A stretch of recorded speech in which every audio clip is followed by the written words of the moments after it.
விநாயகன் 30 மாண்புமிகு உறுப்பினர் திருமதி கு மரகதம் குமாரவேல் மாண்புமிகு மனிதவள மேலாண்மைத்துறை அமைச்சர் அவர்கள். மாண்புமிகு பேரவைத் தலைவர்களே, மதுராந்தகம் சட்டமன்ற தொகுதியில் போட்டித் தேர்வுக்கான பயிற்சி மையம் அமைப்பது தொடர்பான உத்தேசம் அரசிடம் தற்போது இல்லை. மாண்புமிகு உறுப்பினர் மரகதம் குமாரவேல். மாண்புமிகு பேரவைத் தலைவர் அவர்களே, மதுராந்தகம் தொகுதியில் பொருளாதாரத்தில் மிகவும் பின்தங்கிய ஆயிரக்கணக்கான மாணவர்கள் கல்வி படிப்பை முடித்தும் போதிய வசதி இல்லாத காரணத்தால் தனியார் தொழிலகங்களில் கூலி தொழிலாளியாக பணிபுரிகின்றார்கள். அவர்கள் வாழ்வில் வளம் பெறும் வகையில் மத்திய மாநில அரசு பணியில் TNPSC, UPSC, RRB, SSC, IBPS போன்ற போட்டிகளில் பங்கு பெற பயிற்சி பெறுவது அவசியம். எனவே மதுராந்தகம் தொகுதி போன்ற பின்தங்கிய பகுதிகளில் அண்ணா நூற்றாண்டு போட்டித் தேர்வுக்கான பயிற்சி மையம் நிரந்தரமாக அமைக்க வாய்ப்புள்ளதா என்பதை தங்கள் வாயிலாக அறிய விரும்புகின்றேன். மாண்புமிகு அமைச்சர் அவர்கள். மாண்புமிகு பேரவைத் தலைவர் அவர்களே, படித்த இளைஞர்கள் போட்டித் தேர்வுகளை எதிர்கொள்ளும் வகையில் முறையான பயிற்சி அளிக்கும் பொருட்டு தமிழ்நாடு அரசின் மூலம் போட்டித் தேர்வுகளுக்கான பயிற்சி மையம் முதலில் சென்னை தியாகராய கல்லூரியில் தொடங்கப்பட்டது.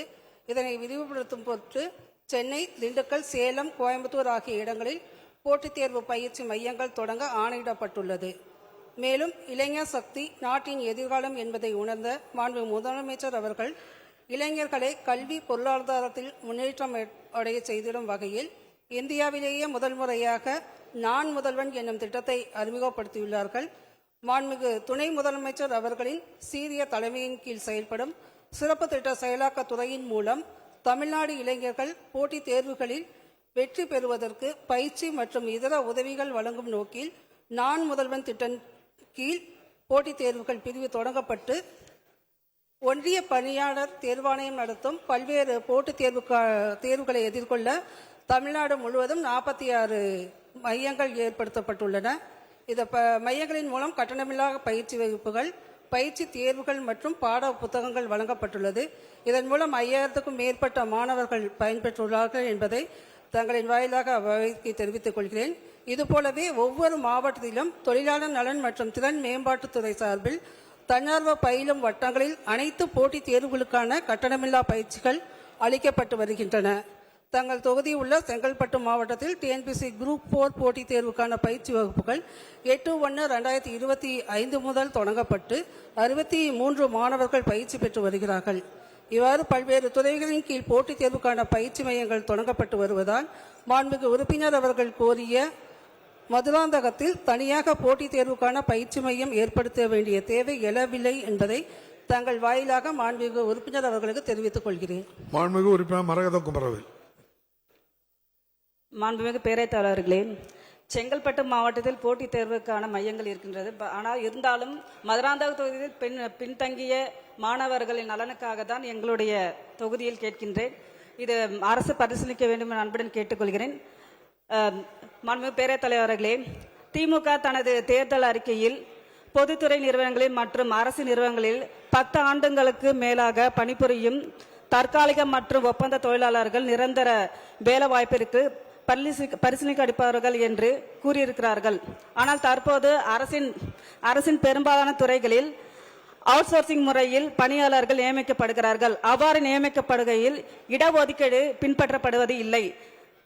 அரசு பணி என்பது பல ஆயிரக்கணக்கான இளைஞர்கள் கனவு. அவுட் சோர்சிங் முறையில் கேள்விக்கு சம்பந்தம் இல்ல. அவுட் சோர்சிங் 2018 தான் கொண்டு வந்தாங்க. உங்க கேள்விக்கு மறுபரிசீலனை உண்டானி அதை மட்டும் கேளுங்க.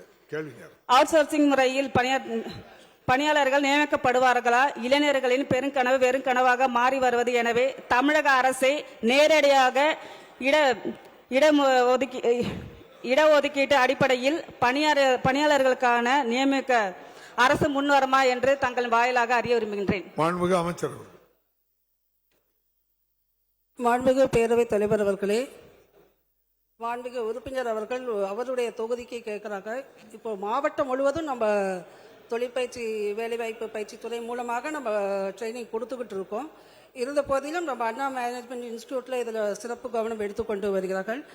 மாண்புமிகு முதலமைச்சர் தலைமையிலான இவ்வரசு போட்டித் தேர்வுகளை எழுதுவதற்கு பயிற்சிக்க இலவச பயிற்சி நிலையங்கள் இல்லாத கிராமப்புறங்களில் உள்ள மாணவர்களுக்கு உதவிடும் வகையில் அண்ணா நிர்வாக பணியாளர் கல்லூரி யூடியூப் சேனல் மூலமாகவும் இவங்க 2021 பிப்ரவரியிலிருந்து நாங்கள் பயிற்சி கொடுத்துக்கிட்டு இருக்கோம்.